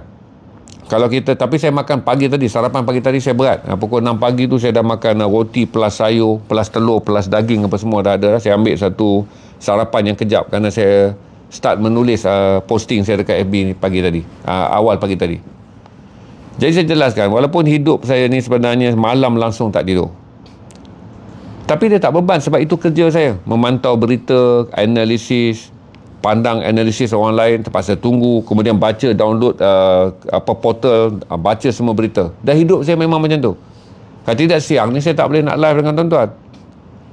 Jadi oleh kerana dah ada beban kerja yang sangat besar, dan beban kerja ni adalah beban kerja yang berada dalam matlamat saya tak carilah bukan matlamat. Sebab tu saya tak pergi event, benda-benda tempat ramai orang kata seronok ni, bersosial, bertemasya. Saya tidak. Temasya saya adalah berapa banyak news yang saya boleh baca, berapa banyak fact yang saya dapat. Dan saya akan bertemasya adalah berapa banyak maklumat yang saya boleh share dengan tuan-tuan. Berapa banyak tuan-tuan encourage maklumat dengan saya. Jadi saya dah ada benda yang saya tak pergi cari kerana kehidupan fizikal yang selalu orang sebut sebagai kegembiraan normal. Saya dah anggap ialah dia normal-normal lah. Saya nak life yang extraordinary. Saya tak nak life yang normal. Saya nak achieve benda yang extraordinary. Saya sentiasa suka pada trendset, melakukan sesuatu yang mana saya lihat dia adalah pembaruan. Jadi saya tak pergilah. Jadi tak apa, saya tak marah. Saya nak, sebab tuan-tuan minta share. Sebab kalau saya pergi tempat-tempat yang banyak, saya menganggap begini, kesihatan mental ini adalah memelihara kita daripada persekitaran yang kita rasa macam tak okey. Kita sendiri decide sebab diri kita kan. Bukan kita anggap orang tak okey, orang semua okey. Macam saya ni, saya ada masalah banyak adalah kerana saya sangat-sangat particular. Saya sangat-sangat fokus. Jadi saya nak pergi merayau di tempat-tempat yang kemudiannya saya rasa tak relevan untuk invest dalam pergaulan sosial yang dia tak berkepentingan dengan saya. Tuan-tuan nak beli share, tuan-tuan tengok papan share. Tuan-tuan nak buat apa benda pun, tuan-tuan buat benda yang tuan-tuan rasa related dengan keberuntungan. Yang wastage tak mau buat lah. Yang wastage ni, yang membazir. Jadi saya jelaskan, itulah kesihatan yang sebenar yang kita jaga. Bukan je tentang jogging. Bukan saja tentang sport, gaya hidup sihat ni. Gaya hidup sihat physically, ya, kita nak fizikal kita sihat. Tapi mentally dan emotionally, itu yang paling penting. So saya jelas, sebab orang-orang yang mempunyai kehidupan depres, dia akan makan banyak. Orang-orang yang mempunyai kehidupan depres pula, dia tak makan. Malam ni dengan Mak Faizal, dia tak makan. Menjadikan kesihatan emosi tu jaga dulu, kesihatan mental tu jaga dulu. So itu saya boleh advise. Kata makan kan tuan-tuan, kata makan, saya jaga makan saya, tapi tidaklah sedetail tuan-tuan ni. Cuma saya hanya akan ada psycho problem kalau saya bimbang hari tu saya tak makan nasi. Semua orang tahu saya mesti makan nasi sehari sekali. Kalau tidak, datanglah saya punya apa ni stigma tu. Konon hari ni tak makan nasi lagi. Saya tak tahu macam mana saya ada stigma tu. Hujan lepat atas zinc, tak dengar apa saya cakap. Saya nak kena marah zinc tu ataupun saya nak kena marah hujan. Aduh, kesian kat dia. Apa yang menyebabkan saya berhenti merokok? Sebab saya kena asma selepas saya balik haji. Saya tak pernah kena asma. Saya balik Mekah, saya kena asma. Jadi doktor buat dua suspek je. Sebab saya dah masuk darah putih. Doktor buat dua suspek je. Satu, sama ada saya kena Southern Asia bronchitis ataupun dipanggil bronchitis Asia Selatan, ataupun faktor umur saya berubah sebab saya pergi Mekah kan. First, mereka suspek saya kena bronchitis Asia Selatan. Dia buatlah sampai saya discharge. Tapi dia berulang, asma saya jadi teruk sampai saya kena pergi nap. Umur saya 52, 53. Tahun 2017, umur saya 50. Agak aneh lah, umur 50 saya baru rasa saya ada asma. Last kali barulah saya tahu. Kesan dia adalah bila saya tua, bahagian laluan pernafasan saya ni jadi sensitif. Jadi rokok memburukkannya lagi. Bila doktor dah diagnose, saya tak ada Southern Asia bronchitis sebab rawatan kepada dia dah dibuat dan cek darah saya tak ada jangkitan batuk kering Asia Selatan yang dipercayai dijangkiti ketika saya aktif menjadi pengedar makanan dan juga saya sukarelawan untuk membantu 400,000 jemaah musafir ataupun jemaah fakir miskin yang datang Kota Mekah. Lepas tu baru dah dapat detect dua benda je, sama ada hama, iaitu lori ayam yang lalu, kerana saya selalu lepak di Coket jumpa kawan-kawan saya. Lepas tu saya akan lepak, lori ayam ni lalu. Jadi hama daripada lori ayam tu telah menimbulkan alergik pada saya, sebab saya ada alergik pada pewarna, saya ada alergik banyak pada benda sensitif. Last kali saya berhenti isap rokok betul. Alhamdulillah lah, sampai sekarang saya tak pernah ambil nap dan saya tak ada lagi lah kahak apa semua. So cukup lah. Umur 40 jadi ketak-ketak tak makan nasi tu dipanggil sebagai hungry triggered.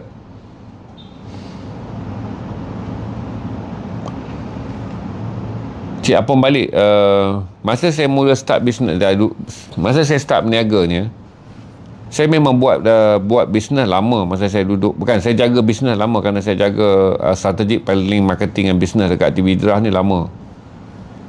Saya faham lah orang berniaga ni. Tapi di pejabat, ketika saya menjadi corporate people kan, dia ada banyak kita panggil due diligence. Saya boleh agree saja dengan siapa, tapi proses due diligence tu, due diligence formnya, staggered payment dia dikawal oleh nilai-nilai profesional ataupun nilai-nilai yang telah ada dalam corporate sector. Bila saya keluar berniaga sendiri, saya tak boleh belajar dulu nak faham antara kawan dan perniagaan. Jadi banyaklah saya ditipu oleh kawan. Jadi pun saya pun belajar. Rupanya, barulah saya tahu. Sampai sekarang pun orang datang dekat saya janji untuk Aceh. Tapi sebenarnya saya tahu mereka nak berniaga. Orang yang datang pada saya untuk buat pemecahan penentang Palestin. Tapi sebenarnya nak kutip duit untuk fund run. Orang datang dengan saya nak jemput saya pergi ni sebenarnya untuk kutip duit tentang vendor. Sebab tu poster saya belum diturunkan lagi dalam monsoon vendor di Terengganu. Sebulan dah saya tolak projek tu. Dia letak juga sebab dia nak vendor datang, kononnya saya akan ada dalam event tu. Saya dah tegur banyak kali dah penganjur di Terengganu tu. Kawan-kawan saya di Terengganu tanya, betul kau datang? Saya tak datang. Dia approve je, saya cakap tak jadi. Dia tetap naik poster sebab dia perlukan vendor.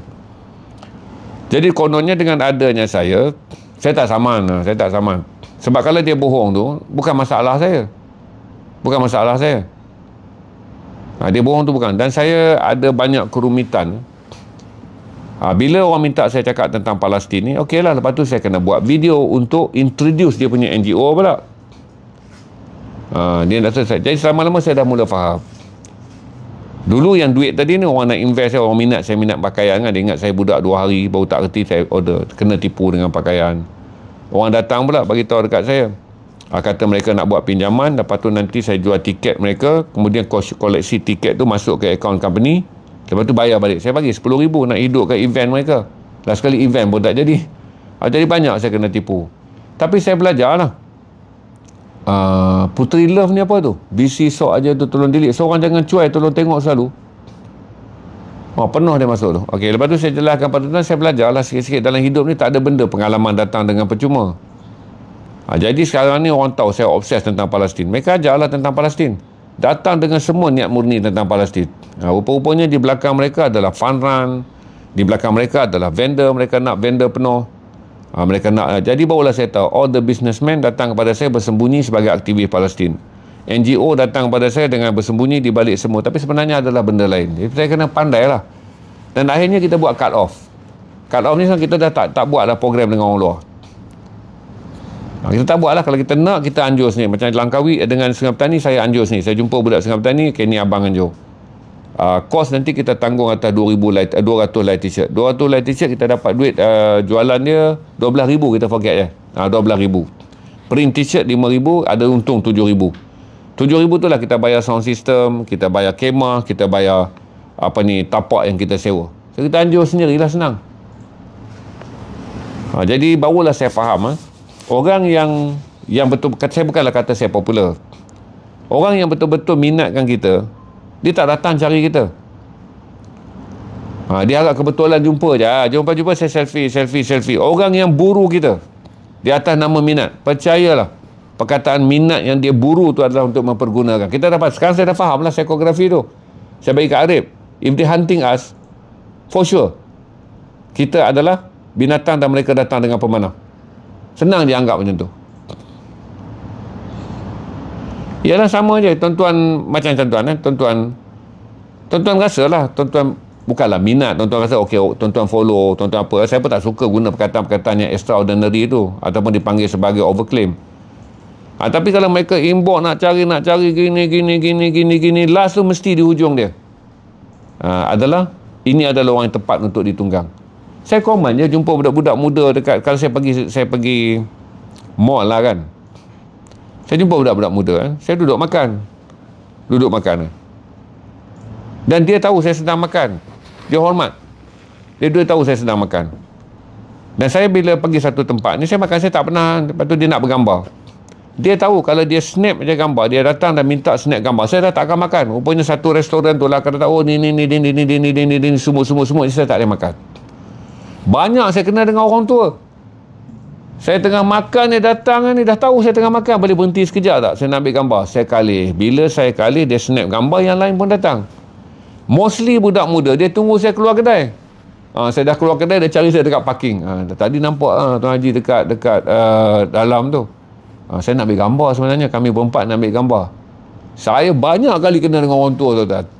Tapi okey lah, kita senyum. Ni saya tak ada marah. Tapi saya cuma kata menjadi benda yang saya kata saya belajar banyak pada orang muda lah. Saya banyak belajar pada orang muda. Sebab dia pun tahu. Sebab orang muda, dia jaga. Sebab ni orang tua. Dia jagalah orang tua ni tertib kena ada kan. Sebab dia orang budak-budak muda sekarang ni kan, dia duk pegang kuat adab dulu baru ilmu. Budak-budak muda baru pegang kata falsafah tu. Adab dulu baru ilmu. Kalau yang tua ni tuan-tuan, kita tak berilmu.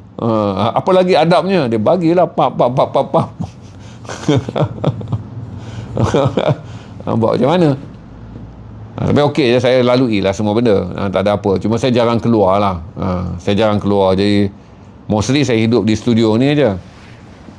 Kecuali kalau saya teringin nak makan singgang, saya pergilah Sentul. Kalau saya teringin nak makan nasi kandar, saya pergi Sadam.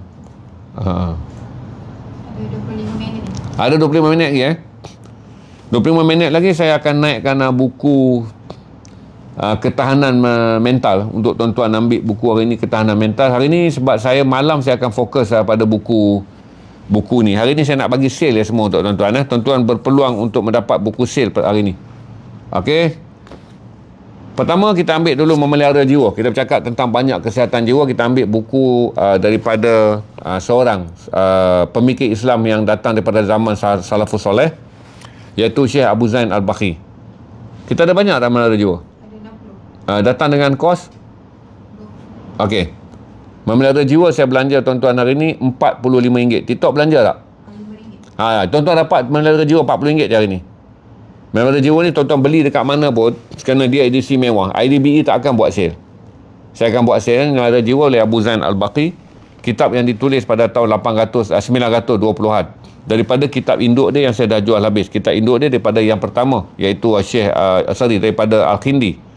Jadi bila Al-Khindi wafat 783, tahun 880-an datanglah Abu Zain Al-Bakhi. Ni kan tuan-tuan nak tengok menjaga kesihatan mental, memulihkan kesihatan mental setelah mengalami gangguan, menjaga kesihatan jiwa, menjaga bagaimana ruang ketakutan, stigma, paranoia, tanda-tanda dan ciri-ciri kita ada depression, cara-cara mengatasi kemarahan dan menghilangkannya. Ini kitab yang telah ditulis 1000 tahun yang lalu. Kalau tuan-tuan nak, saya belanja tuan-tuan. Saya tak pernah belanja, tapi petang ni saya kena belanja. Saat malam ni saya bagi laluan pada Ahmad Faisal jual buku. Dia petang saya kena kutip duit sikit. Bila nak kutip duit margin, saya kurangkan margin saya untuk dapatkan sale. Tuan-tuan ambil. Kalau tuan-tuan nak anekdot kenangan, untuk pertama kali anekdot kenangan, saya jual dekat tuan-tuan dengan harga 70, sekarang RM65. TikTok belanja, tuan-tuan boleh dapat RM60 hari ni.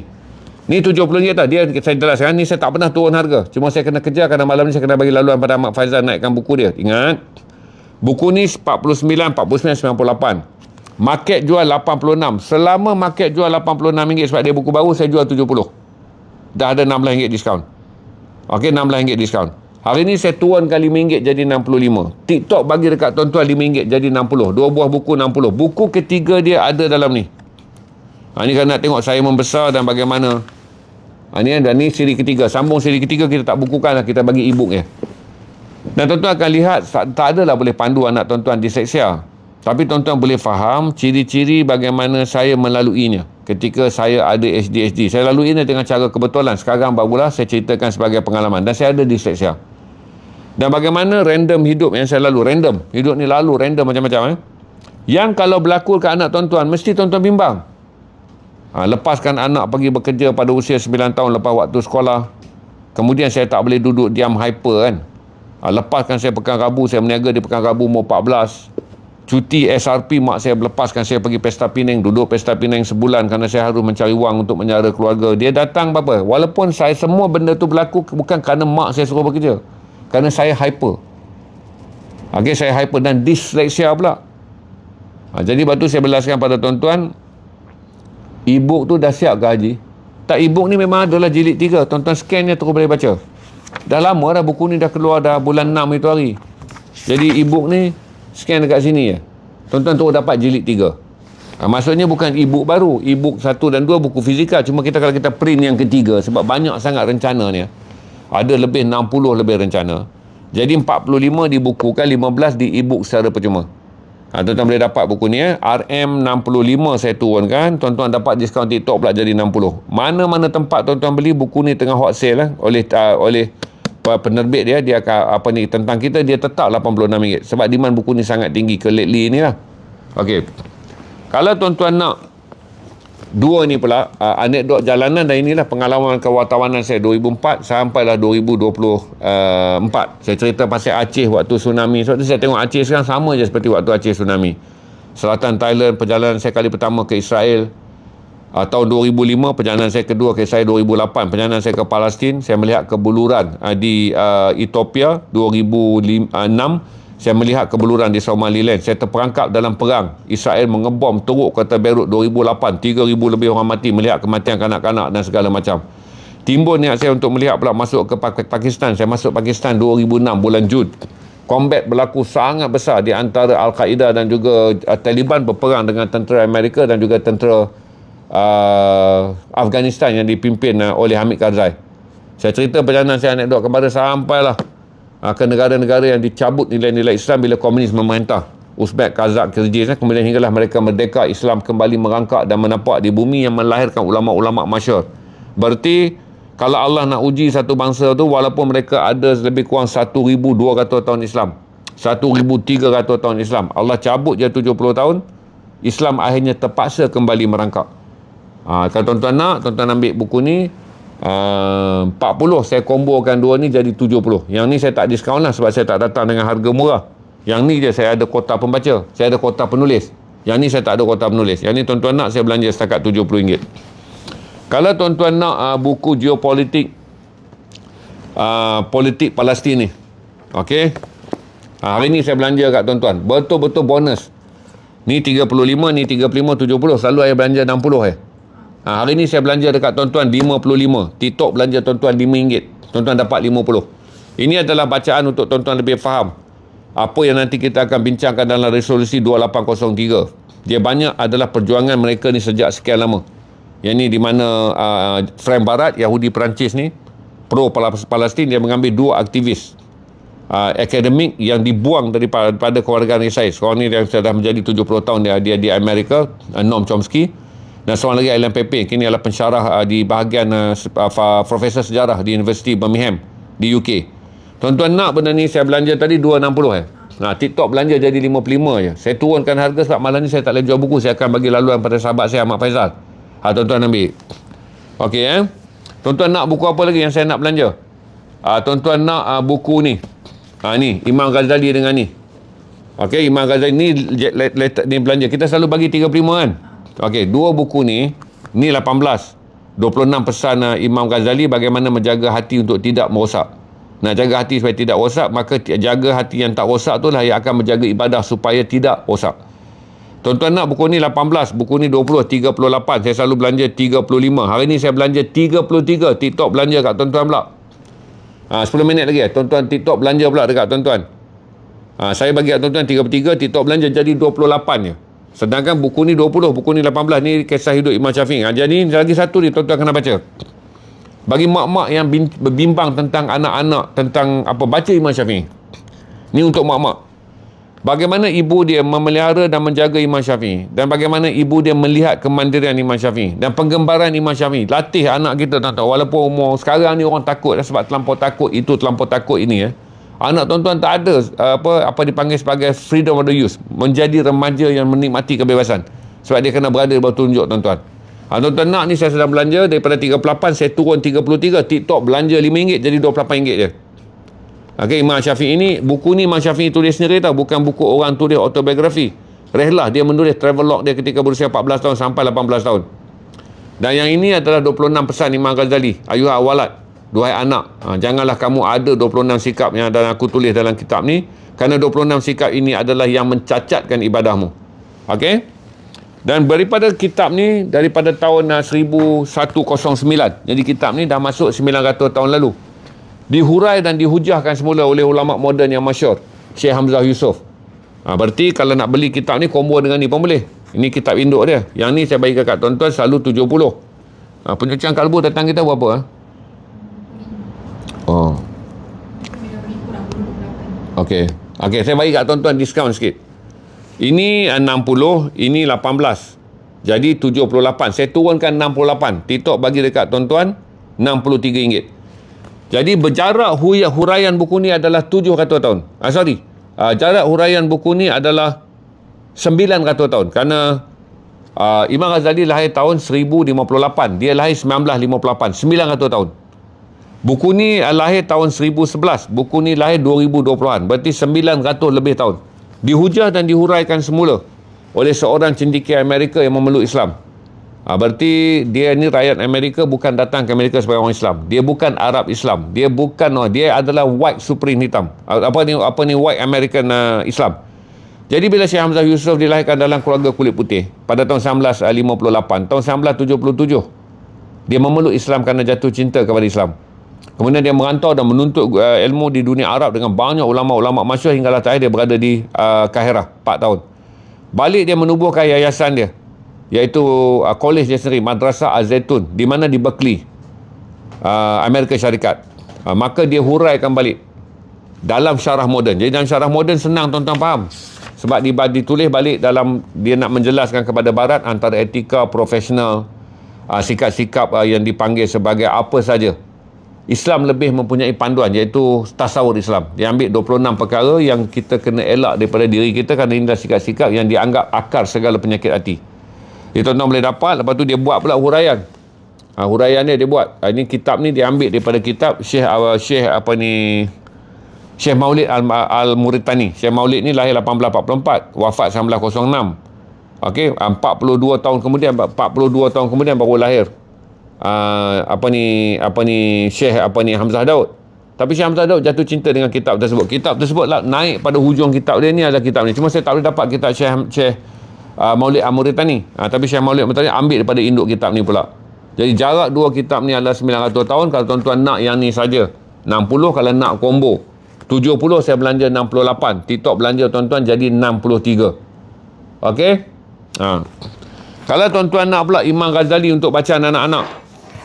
Ini Imam Ghazali Imam Ghazali. Yang ni semalam habis tak? Tak ingat. Ada sikit lagi, nanti hari lain ayah naikkan. Ni dah cemas lah kita naik. Imam Ghazali ni saya akan belanja. Ini kita tinggal 60, tak sampai belas 4. Cek betul-betul. Ada 40 buah lagi. Ini Imam Ghazali untuk bacaan kanak-kanak dan remaja. Tapi mak ayah yang tak kenal Imam Ghazali baca akan